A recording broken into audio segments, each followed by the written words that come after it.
Hi folks, I'm Alan Watt and this is Cutting Through the Matrix on June the 25th, 2017. Well, summer's back and some parts are getting their high summer heat and other ones are getting the heavy sprayed rainfall areas like here, for instance, where it's been giving us deluges up this way. Just like the end of the world, Noah's Ark, etc. And I'd actually cut some trees down to build an ark, but they won't let me. It's against the law these days, apparently. So I guess even if Noah was alive today, there'd be no future for mankind because he couldn't build an ark to save anybody. And that's how it goes. And of course, with the weather up here, with all this rain, comes heavy mosquito time. And I swear these things are getting bigger all the time. There's definitely new kinds of mosquitoes out there now. I do keep tabs on them. And these latest ones are like flying syringes. I'm not kidding you. They're meant really for horses. But when those things bite you, you certainly know they've been biting you. And they're not too pleasant at all. Rather nasty characters. But that's what you put up with. And now that we're going into sustainability big time, we won't be driving around too much for much longer because we won't be able to afford it because of electric cars and so on. That's all part of the thing we'll be touching on tonight. So I hope you're all getting through, getting by, etc. This incredibly managed system we live in. I said years ago, back in the 90s, that the system would be a kind of fascistic, dominant minority at the top, using their scientific elite and educational elite at the same time to manage the rest of the population down below. And the general population are going to be managed now in a communistic collectivist style. That's exactly how it's coming out to be. Public-private partnerships, all the different terms they're using, that's all what it boils down to is collectivism for the people. And you will obey and do what you're told, and through very, very good indoctrination in school, as we've been getting for years now, the children will grow up to be the exact type of adult, very, very obedient, that the government wants them to be, believing everything they're told, by the way. It's already here. When you think back to the old video clips on Aldous Huxley being interviewed by Mr. Mike Wallace, it was, I think, 1950s or so, Huxley guardedly did disclose that there were techniques available. And he meant that he knew they were in use already, had been for a long time, but getting better all the time with all the studies in behaviorism and psychiatry, psychology, and now it's neuroscience too, coupled with them all. And he knew that the sciences of manipulation, especially from a very early age, done the proper way, would have fantastic effects for the controllers of the world.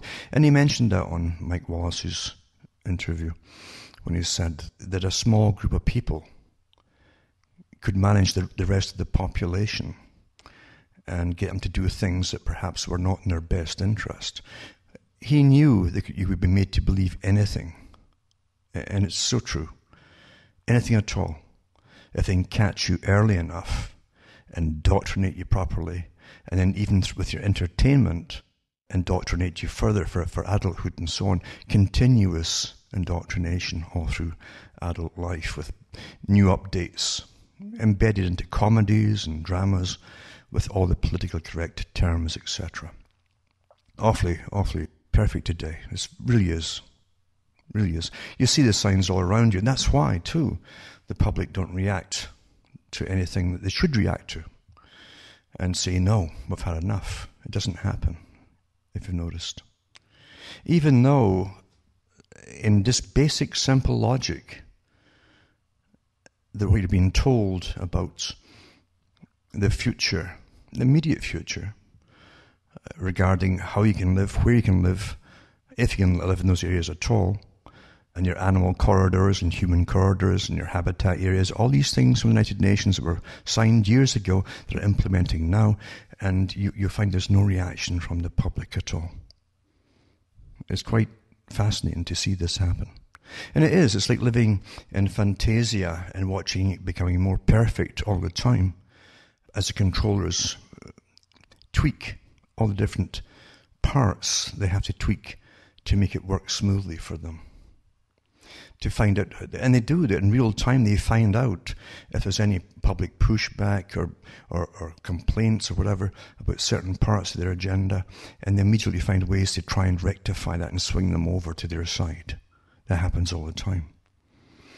Quite fascinating, really, and a shame at the same time, because if you understand what's happening in the world and you're aware of the implementation of all the agendas, then you really see what you're up against, and it really is incredibly massively, it's a massive agenda that you are up against, massive, with almost all the strings of control being out of your hands.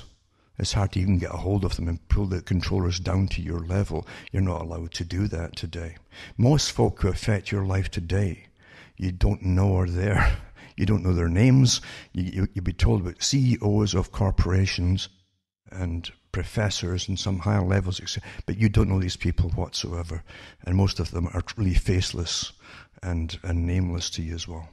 That are controlling and planning your lives. How you're going to live, if you're going to live there in that area, and if you're going to be kicked out of that area eventually, and saving the environment and so on.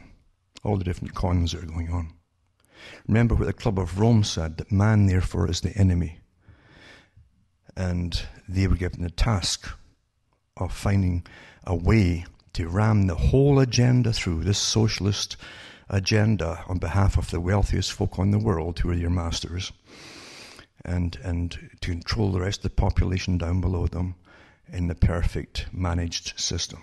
And they said they hit upon man being the problem. Man was the enemy of the planet. And man was going to cause the downfall of the planet. That would fit the bill. That would fit the bill. And they came up with the idea of global warming, and then they've changed it to climate change and so on, and saving the biosphere, a whole bunch of different terms for the same thing. Even though it can all be debunked, it doesn't matter. It really doesn't matter. Because it's already being implemented and rammed through. And many, as I say, many people who are now in their 20s have been brainwashed from an early age to go along with this whole agenda, from even kindergarten. A good example, there's many good examples actually of the brainwashing. In effect, you can actually see it in action, because if you look at the US as an example, and Canada's probably worse, in fact, but the US has had many, many years of very good indoctrination of the brainwashing techniques into students from very early age. I talked about it last week too, on how this technique was how it works awfully well. And look at the carry on when Trump got elected right to the present time. It's pretty well, and people are voicing it openly, a kind of civil war. But I do wonder how much of the general population is involved in it, and how much of it, if it is really this massive army that are paid to protest, except the NGOs and all these ones, and their CEOs as well. They have CEOs too, you know, at the top, who get great salaries, etc., etc. But when are they going to give up? Or are they going to give up? See, if they don't give up, you do have a civil war. You have anarchy. And that has to be obviously dealt with then. Now remember too, with the rhetoric about kill presidents, etc., that they're going on about all the time in the US, that is beyond complaining, obviously. That's way beyond complaining. That's dangerous stuff. And sure enough, you'll always get the crazy person here or there who will go ahead and try something. That's completely well known by all law authorities everywhere. And you have to ask, well, why they keep pushing this and pushing this and pushing this? And it's because they will not sit back and say, okay, we'll just wait out Trump in his term. And some of them have already said they can wait out Trump and get back to the signing off the carbon taxes and all the rest of it once he's out of office. But the other faction don't want to wait that long, obviously. And a lot of big money boys. It's always money at the back behind everything, including the environmental movement. I mean, you're going to have populations across the whole planet depending on electric companies for everything they need, even to charge their electric cars, which is going to be the law. It's coming down really hard in Canada right now. And we know darn well there's not enough. They've already been telling us for years they're not producing enough electricity and telling us to cut back, and then they go and give you electric cars. Come on. Use your logic here. Use your logic. It's not difficult. But getting back to Trump and so on, in the US, you can see this fanaticism of what's called the left. It's always the followers, the ones who are leading them all. They know what the score is, the big game is, but the followers are the ones who will become fanatical. They believe all. And they'll go ahead and do all the dirty work and so on and so on. But it reminds me, when they start shooting people, it reminds me, and the hatred is coming out, it's awfully like what happened with the Bolshevik Revolution. Beyond a lot of similarities, actually. And the Bolshevik Revolution, just like the big uprising in France, again, with the same factions behind them, had the reign of terror. Mass slaughters. Same in China. Mass slaughters. And you're dealing with something that you better think carefully about when it comes to either supporting this or even wanting it to happen. Because the ones who get wiped out generally are the ones who help it all to come to pass. Bezmenov said that, the defector from the KGB. He talked about it where the first folk, once they have achieved their first goal of overthrowing government, was to then turn on those who helped them because they had a different goal at the top of where it was supposed to go, and all the schmucks that followed them were to be bumped off because they would cause problems, they'd be complaining, etc. That's how it works. You're never told the truth about anything in this world, but it comes from people who are in power or people who want to be in power. So for those who are becoming riled up by master manipulators, you better think twice, because you're being used. You know, followers are always used. And the techniques of getting them to be followers are so all-pervasive and perfected in this day and age. But yeah, they're always getting used. Often, in fact, what they end up bringing in is the actual opposite of what they expected. Rather than get more freedoms and all the rest of it, whatever that happens to be, again, that's another exaggerated thing in this day and age, more freedoms. They've lost the freedoms they already had, and they don't even know what they were, in fact. I can remember, for instance, when there was a real movement in the US, it lasted a long, long time, of always teaching the people what their rights were. And they went through their constitution, they went through their Bill of Rights, something very unique, because most countries don't have anything like that. They have you've got oral ones and so on, like Britain, which seem to be very elastic. But in the US, a lot of people knew their rights. And that was an awful nuisance to the globalists, the ones who wanted to bring in the global system. And I've read the articles before from the Council on Foreign Relations, which really is the American branch of the Royal Institute for International Affairs, a globalist society to bring in a global governmental system. And one of the reporters said years ago that in their own magazine, Foreign Affairs magazine, that rather than try to fight the Constitution head on, because they couldn't win it because it wasn't meant for internationalism. But rather than fight it head on, point by point, they would simply go around it. And that's what they've been doing ever since. And strangely too, I mean, in the late 90s, the FBI came out and said that the main enemy in the United States was, at that time, the militia movements, for instance, which was a right to have them. Every state has a right to have their own militias in the US. But that was going to be their biggest problem by the FBI. And they even told the police that anybody using a constitution or trying to quote the constitution, that's the law of the land. Now, if your governments aren't following the law of the land, what kind of laws are they following? They're lawless, in other words. That's just it. But they made it out that those who quoted it would be the terrorists, basically.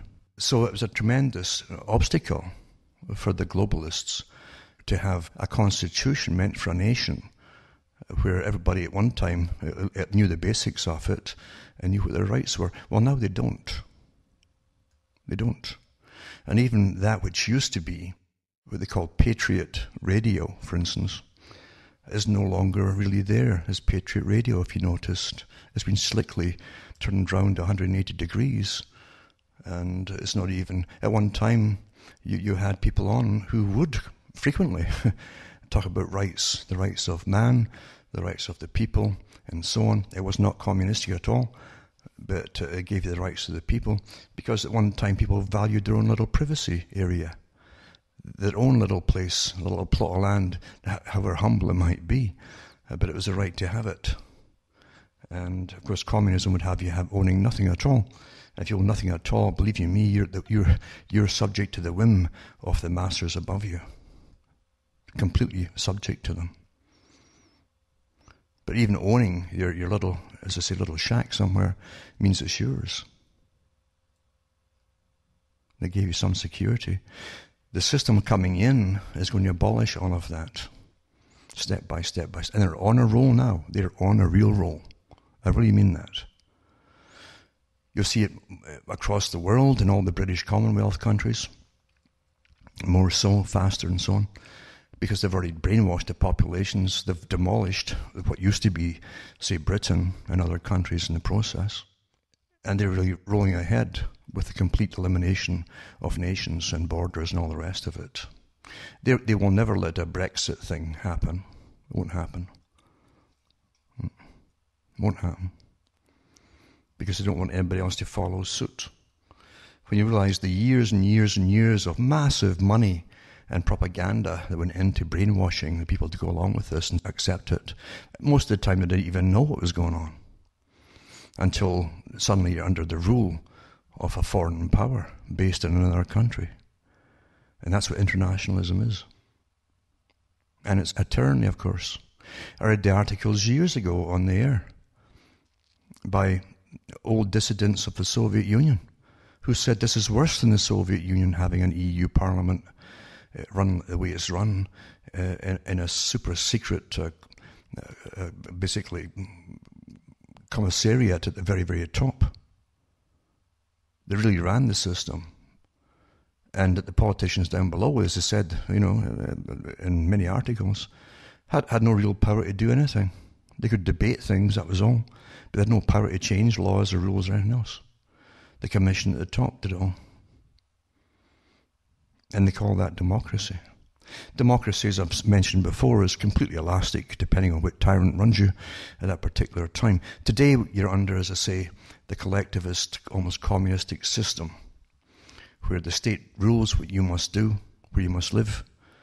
They bring in their corridors. It's an old thing I read years ago at the United Nations, where you live in particular corridors along highways, etc., the main highways of your nations, and not outside of them. And then eventually they start closing them off because you won't be allowed to travel. They won't ban you from traveling. They'll say, well, you can't use your gasoline cars anymore. And your electric cars, believe you me, will be useless in a country like Canada in the north with the weather you get up here. And batteries don't like freezing temperatures that well anyway. Never mind the cost of it. That's a different topic again. But the fact is that you're going to get moved off the road. Never mind the cost of buying them, even though the government is subsidizing them. They're going to get their whole agenda through. Remember, Agenda 21 has no private vehicles. That's to be the end of it as time goes on. No private vehicle. You won't be able to afford them, or to get them repaired or fixed or anything else. It's so darn expensive.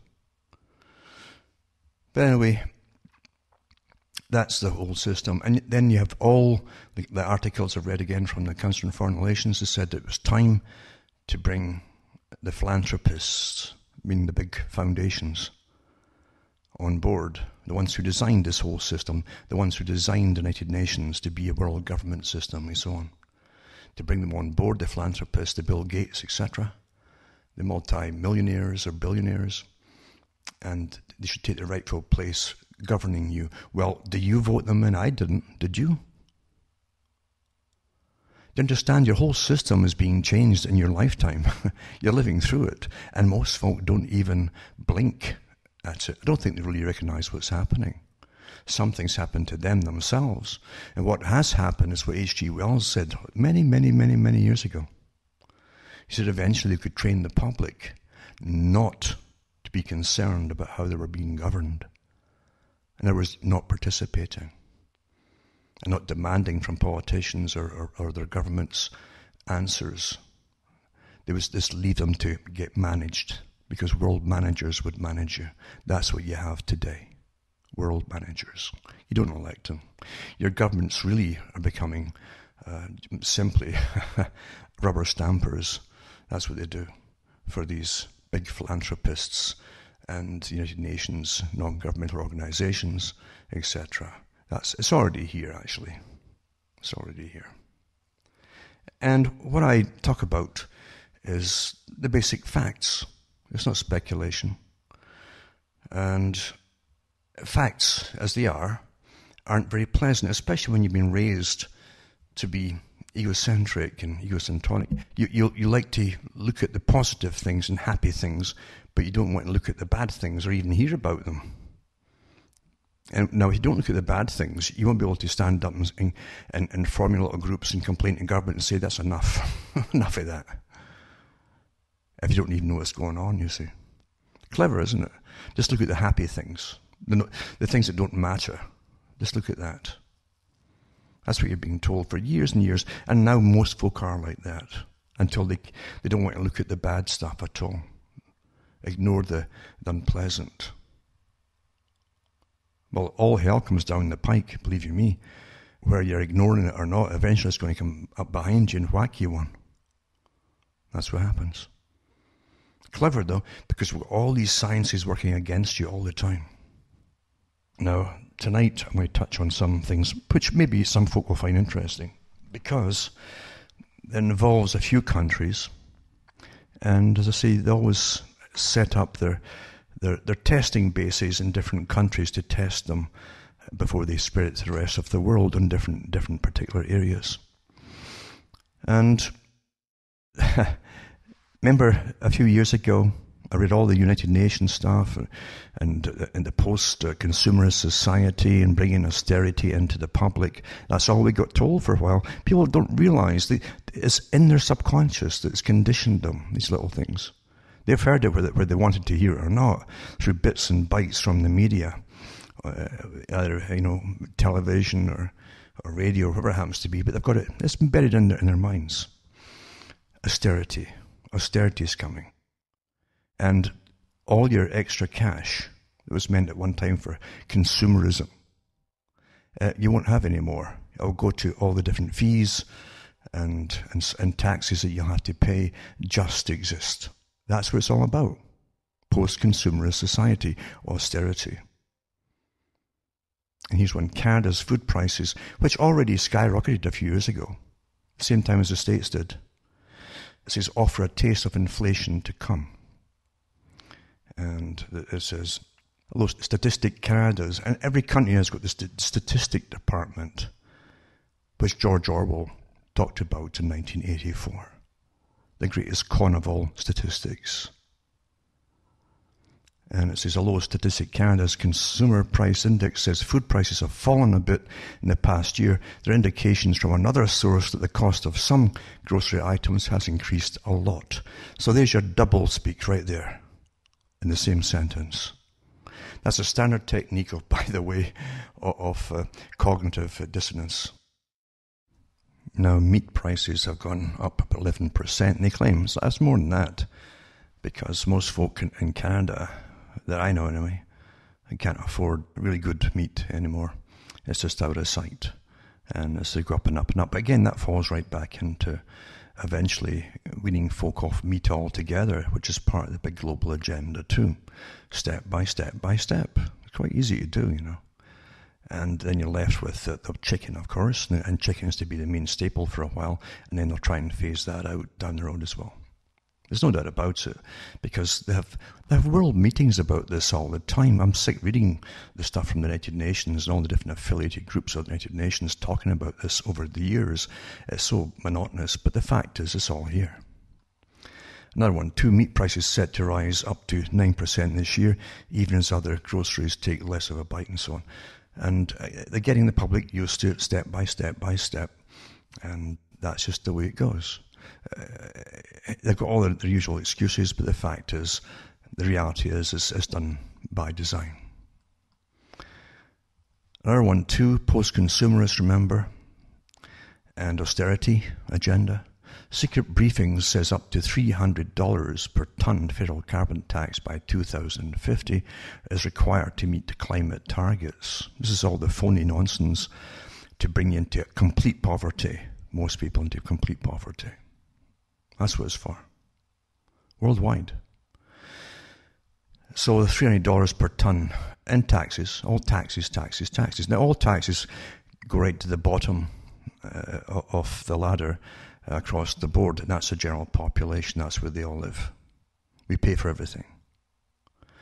This is Environment Canada told Minister, that's politician McKenna, early in her mandate, that a price on carbon would have to go as high as $300 per ton. It's a secret document, by the way. Secret. Because you're not supposed to be involved in what they're up to. That's what they've been training you for a long time not to do, is to be involved. So they keep things secret from you. And you elect these people, and you keep electing these people who have these things done in secret from you. And you think you're free. I tell you one thing, these politicians are not representing the people at all. So Environment Canada told Catherine McKenna early in her mandate as minister that our price on carbon had to go as high as $300 a tonne.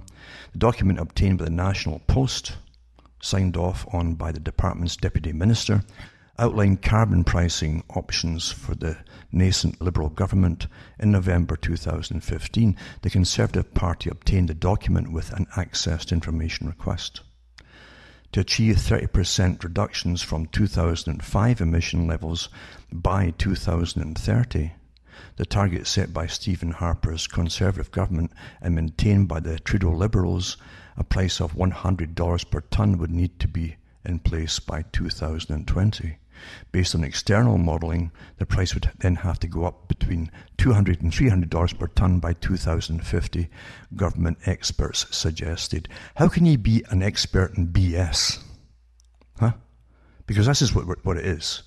It's all an imaginative nonsense, a fantasy that they're trying to make a reality by just saying it over and over and over, repetition, like Bertrand Russell said. And it's big, big money for those at the very top. They're getting all these carbon credit trading schemes on the go, and carbon exchanges and so on. A new stock market of chronology. Anyway, it says the numbers are based on a carbon pricing plan. But yeah, well, how can you get a carbon pricing plan, eh? But you know what, a price of anything is an idea, you know that. It's not like something in nature says, oh, Canadians and everybody else have to pay $300 a tonne. No. Humans designed this nonsense. Psychopathic ones, good con men. Anyway, begin 2015 and assume a carbon tax only policy absent new regulations. Any delays in implementation, the briefing note says, significantly increases required price. So if you don't do it fast enough, they have to make it more expensive. The 7 pages immediately following the numbers are redacted. The presentation prepared from McKenna contains research not just on carbon pricing, but on other systems such as cap and trade, which sets a cap on emissions, which, in other words, you can't breathe anymore or heat yourself. And that'll keep increasing until you can't heat yourself. I'm not kidding you. I'm not kidding you at all here. And allows the markets to trade limited carbon allowances back and forth. So the big corporations can make a profit on this chronology, which you're all going to pay for through the nose and every other orifice. And it says we're working on a clean fuel standards, we're working on building codes. In other words, they're going to, if you live in a house which they deem one of the old houses, you can't live in it anymore, folks. Walk off, toss the keys away, and just kiss it goodbye. That's where it's all going to go, and I am not kidding you. I'm not kidding you about this at all. You'll see this happening. It says it suggests that using both systems together would incent emissions reductions at the lowest cost and raise significant revenues, taxes. What do you think we're going to do with all these taxes? Folk are going to get even more stinking rich than they already are on it at the top. That's about it. Anyway, I'll put this link up too. I always put the links up for what I'm prattling on about, but I'm just showing you that the future's already planned, and you had no say in the matter at all. You had no say from these so-called, quotation marks, elected governments. This one here is about the electric car subsidies. And this one says it takes greenwashing rather than whitewashing to a new level. And it says next month Montreal will host a Formula E championship. Listen to this. An electric car race for which the city's taxpayers, again, you can't do anything with people who have lost the ability to have righteous indignation. You can't help them. So they'll host this championship, an electric car race, for which the taxpayers of the city will cough up $24 million, in addition to guaranteeing a $10 million line of credit for the group organising the event, all for the distinction of hosting a race that no one's heard of. This is happening across the globe, by the way, these events. That's even more than the $18.7 million that Ottawa, Quebec and Montreal pay Formula One owners each year to host the Canadian Grand Prix, the fossil fuel-powered car race that draws thousands of tourists to the city each year. It says that makes the Formula E one pricey carbon offset. It seems there's no length to which some politicians won't go to in their drive to look greener than now. And it's so true, eh? They're going to stand up there and again they do their preening. They preen themselves, virtue. It's not just signalling, it's preening in front of audiences. So there's no length that they won't go to look greener than now. It says his support for the carbon spitting Grand Prix, notwithstanding, Montreal mayor, and the mayors are all on board across the world, by the way, on this thing. You don't elect them in as some sort of super government, but that's what you got. They never sleep. The big agenda never sleeps. It's always busy. Anyway, it says, notwithstanding Montreal Mayor Dennis Coderre fancies himself an environmental trailblazer, never missing a photo op that involves hugging an electric vehicle charging station. He makes going green look so easy. It says, easy but not cheap. Subsidies aimed at encouraging the purchase of electronic vehicles, they call them EVs, are perhaps the least cost-effective and socially inequitable emissions reduction measures imaginable. They typically favour well-heeled early adopters, wealthy folk, who would have bought an EV anyway. Yet politicians keen to look green continue to throw good taxpayers green after bad. Earlier this year, Ontario removed the $3,000 rebate cap on EVs, costing more than $75,000, enabling wealthy Tesla buyers to claim a $14,000 subsidy on their luxury indulgence. Well, this is all paid for by the rest of the taxpayers, folks. Yeah. Aren't you getting rather ticked off with this fascism? This is real fascism, public-private partnerships, where the taxpayer funds all the big corporations into existence. You pay all their costs. Quebec offers a lower rebate of $8,000, but has gone further in any province to promote EVs by requiring automakers to sell a minimum number of zero-emission vehicles, with a ZEV target of 15.5% of all auto sales by 2025. a more than a 20-fold increase in over 8 years. And then it goes into the likelihood of meeting such targets are remote and so on. But it won't stop the politicians from wasting even more taxpayers' money trying. You understand? I'll tell you something else, and it's my opinion, but you also get a lot of sniffs of it too. And there's a lot of people on the take. There's a lot of folk on the take. We're living in such an incredibly corrupt age when politicians can leave office and you know darn well that the money and lifestyle that they have is way, way, way above their salaries. Same with prime ministers too, and presidents of the US and other countries. The money they make is just astronomical. Well, where do you think all that money's coming from? Do you really think that lobbyists just go up and shake hands and do little Masonic gestures and ask favours of it? Do you really think that's all there is to it? Do you really think that? Anyway, here you have, as I say, this nonsense too with the different electronic vehicles. And they've all got problems with... You've got problems in Canada and other countries too, but there's not enough charging stations for them. And they always do the same trick again. Eh? They start giving you little freebies initially till you're all on it, and then they jack up the prices big time once they've got enough folk on it, such as charging your cars. Because believe you me, a place like Ontario, when they brought Maurice Strong back from the United Nations years ago to privatise Ontario Hydro, that's what he did. They made him the head of it.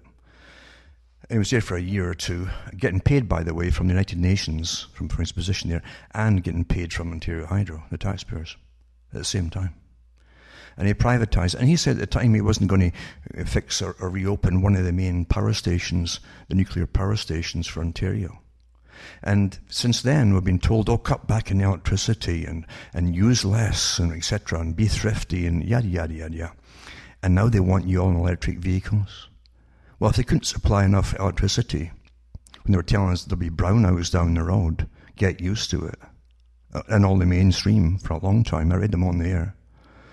And now they're going to give you electric cars. How far do you have to think to realise, really, that's not intended that everybody gets electric cars. It's going to be intended to get you out of your combustion engine cars. That's what it is. And you won't be able to afford your electric cars or even replace the batteries, and I'll get to that later. It's one heck of a cost.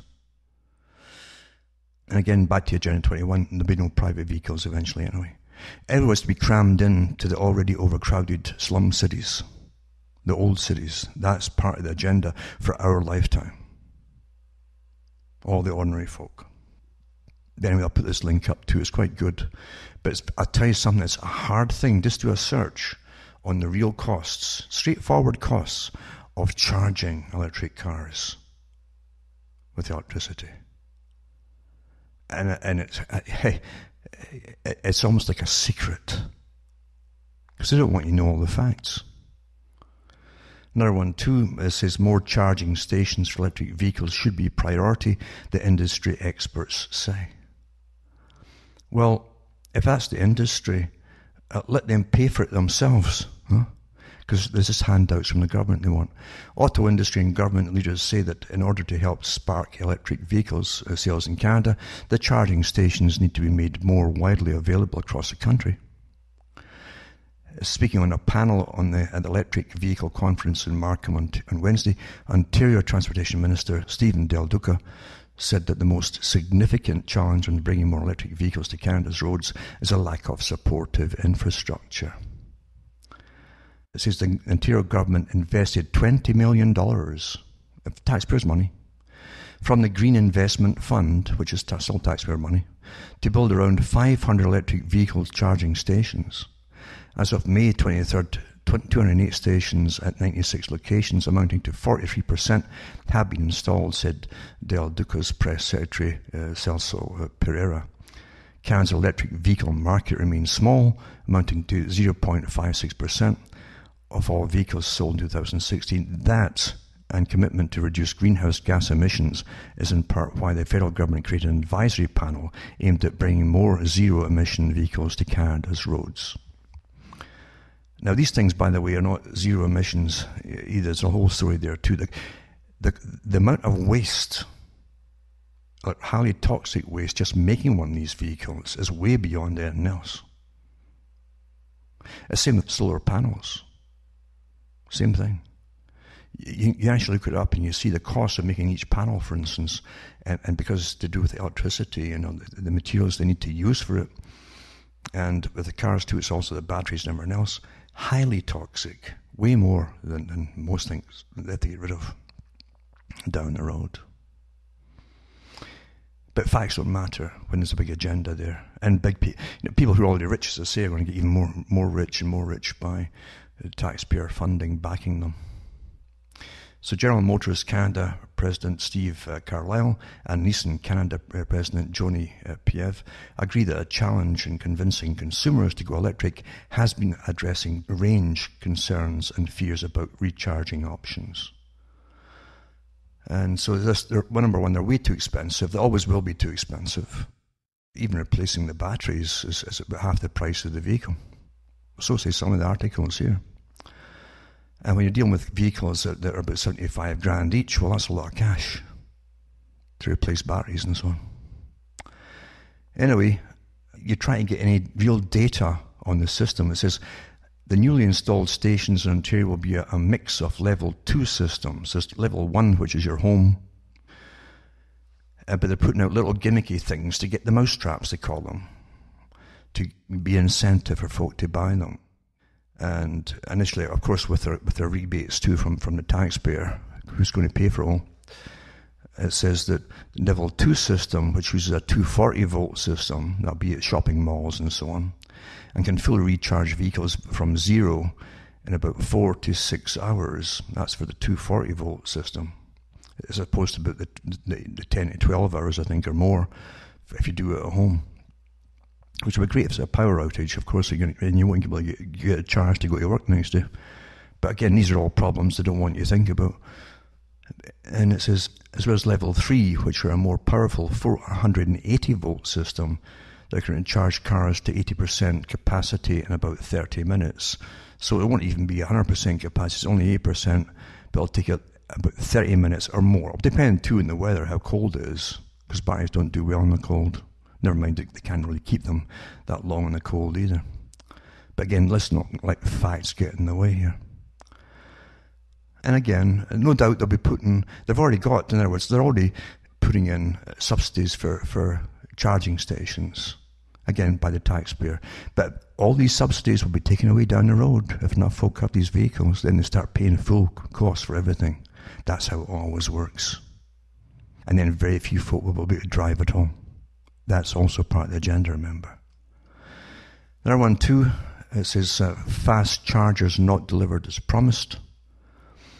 And it says it's up to businesses to apply for government funding to install electric vehicle charging stations, says Zachary Lefebvre, president of Mio Electric of Montreal.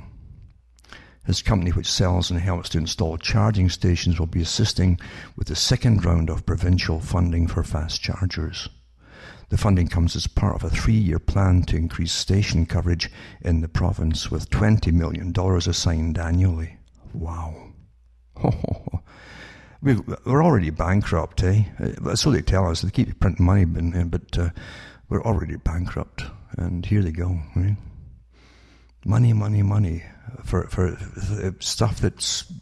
Well, it's only meant to last a certain amount of years until we're all off the road, because we won't be able to keep unless you're very, very, very rich or working for the government, and then the government will pay for your electric car and the cost of maintaining it, because you won't be able to do it yourself, obviously.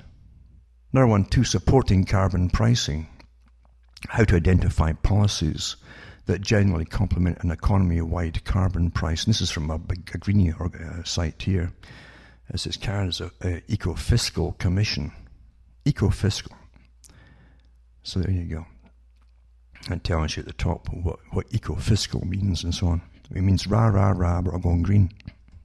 Now you can go through this article yourselves and look up the who's behind it, what they are, etc. Eco-Fiscal Commission. But It's a rah-rah thing for pricing carbon and how wonderful it's all going to be as the public get poorer and poorer and poorer, obviously. And then this one here too, to do with lithium-ion batteries for these electric cars. It says they have risk, but they can be managed, etc. So there's always a positive spin on stuff, because all the big news guys, as you know, get a lot of money from these corporations, and ads, etc. And they're going about, in the past 2 months, 3 Tesla Motor Model S electric cars have caught fire after their lithium-ion battery packs were damaged. This article is from 2013, when they talk more about it. You'll notice there's almost a blackout regarding news about them going on fire now. I'm sure they're still doing it. You cannot pump it, especially using the 480 volt systems. You just can't pump that kind of juice into something without them overheating and then exploding. And there's even terms, they know why it happens. There are a bunch of fancy terms of how it happens in the batteries too. But it says here that even so, the incidents have drawn attention to the safety of the batteries used in electric vehicles. In certain vehicles that were more common, they've tried everything to even encase the batteries in aluminum half-inch or whatever it is, but that doesn't do any good either. Apart from that, aluminum really, once it hits a certain temperature and a fire really takes off, and it gets actually worse as far as I know. But I'll put this article up too for those that want to have a look at it. But then this one here, this article says, how much does it cost in fuel to run an electric vehicle? And again, it's like pulling teeth at a dentist trying to get the facts here, because they're so evasive and everything. It says there's no charge. Now here you go. This is how they're selling it to the public to start with, it's all subsidized, right? There's no charge for charging your vehicle at most public stations. That's at malls, etc.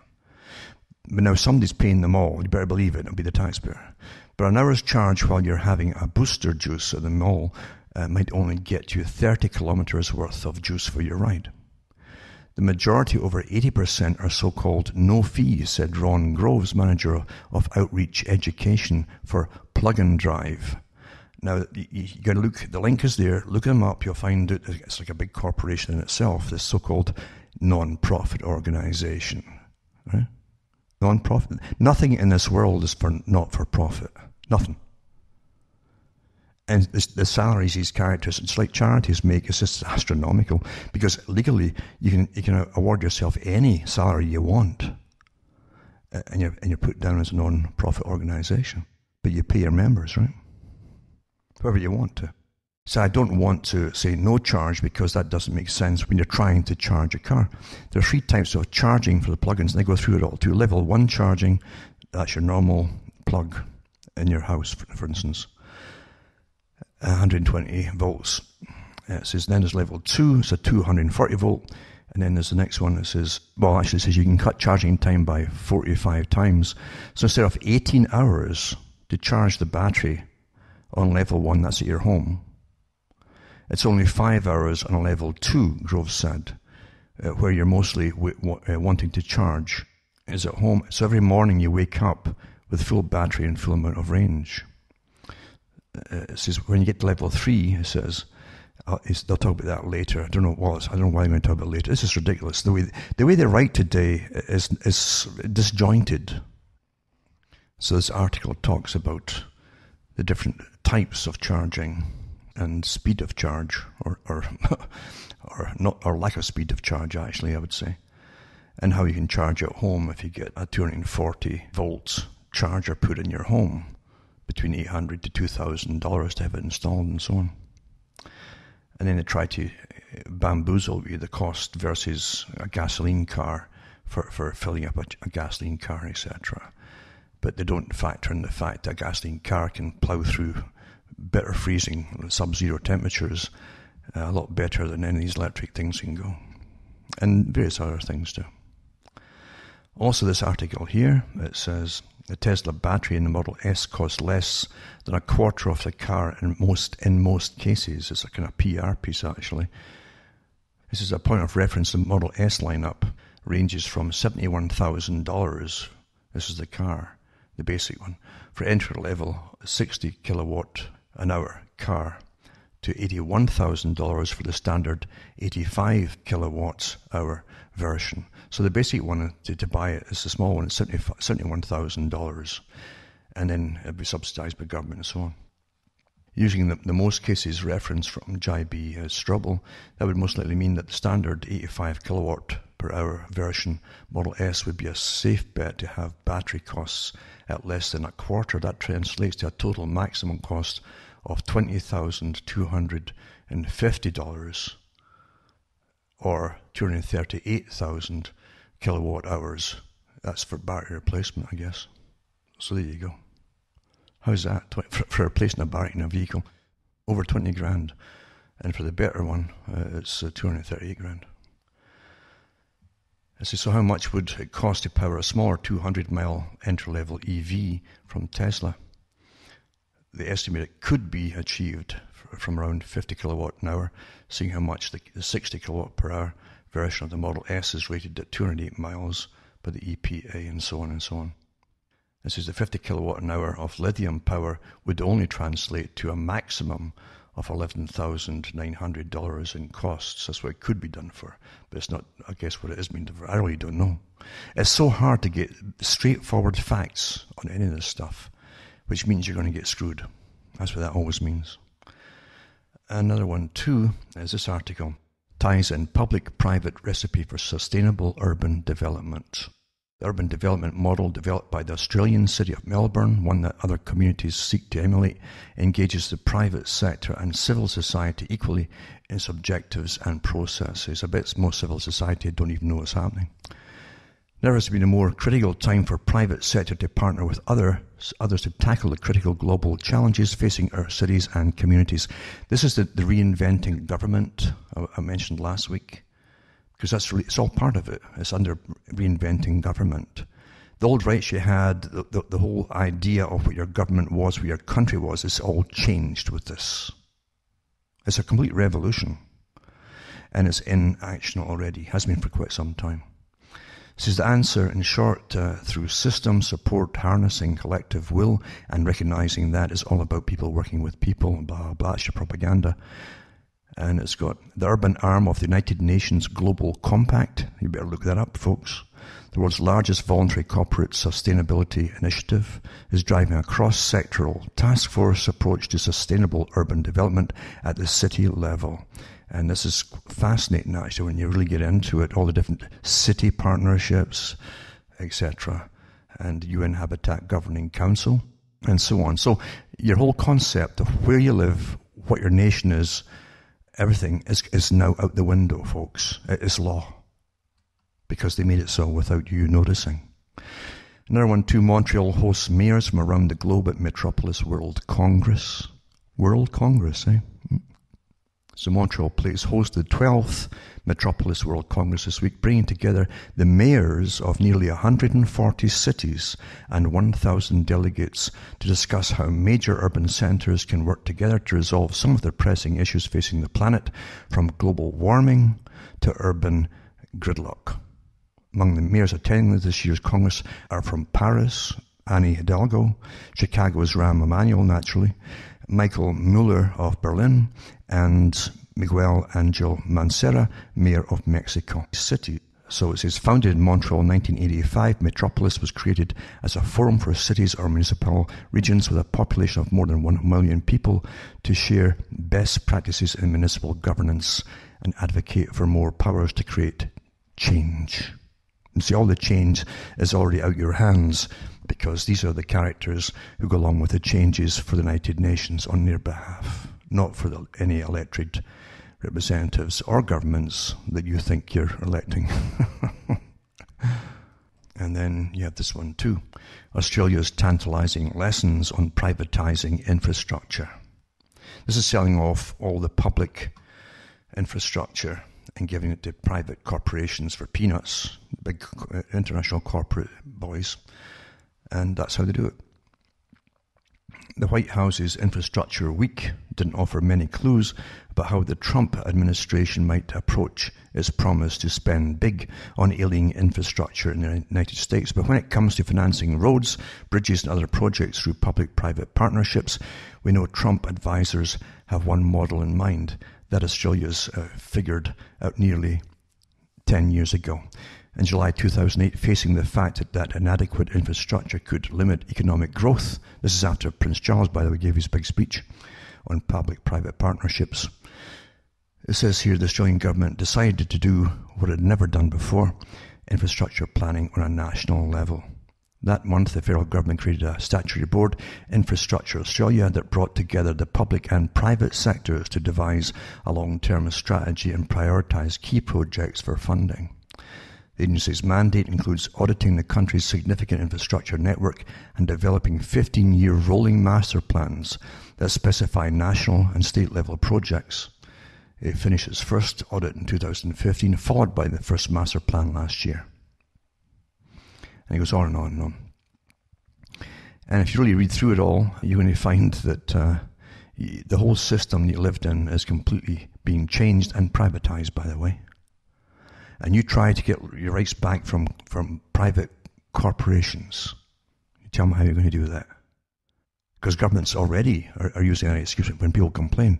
Oh, it's not ours anymore. You have to complain to the private corporation that owns this or does that. And under law, the corporation doesn't have to reply to you or address any of your concerns. Quite clever, eh? This is the new feudal system I've talked about for years. It's all here. And getting bigger all the time. And getting worse all the time. And more authoritarian all the time. Because the front pieces they have managing the public on their behalf, such as national radio or television stations, are terribly authoritarian now. Just listen to their speeches and so on. The way they talk to the public. Where they approve or disapprove of different callers depending on what they're talking about. They're not neutral at all. And that's what we're living in, folks, is a massive transition. This is the century of transition that I talked about for years. It's here. And the 20th century, they kept talking about this century, the 21st century, is a century of change, where all the big plans would come to pass, where folk would have their rights stripped away from them. Very cleverly, they wouldn't even notice it, a lot of them, until it was long gone. And that's all happening right now as we speak. Quite something. Now remember, folks, too, you can help me tick along here by buying the books and discs at cuttingthroughthematrix.com. And you can donate as well, because it costs me money to keep all these sites going and so on. And it's sad, too. There's so much data now. And I do understand that the public are becoming mind-bombed trying to follow so much. You can't follow everything. You'll go crazy if you try to do it. But the imperative things are what's happening with your nation, with the state of the nation.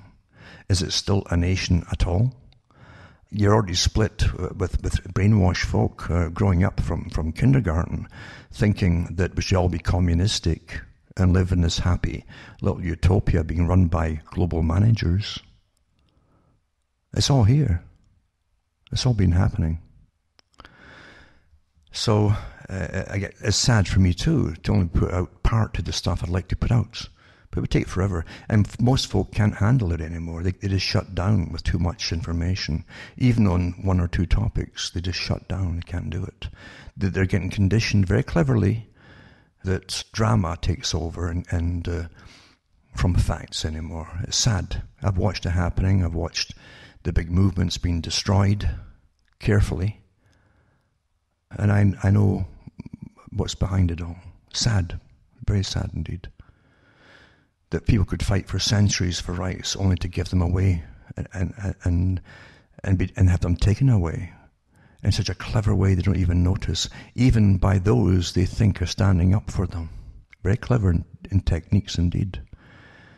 And chronology is certainly alive and well in this day and age. It really is. Well, from a very mosquito-ridden Northern Ontario, Canada, I'm Alan Watts. It's good night. May your God or your gods go with you.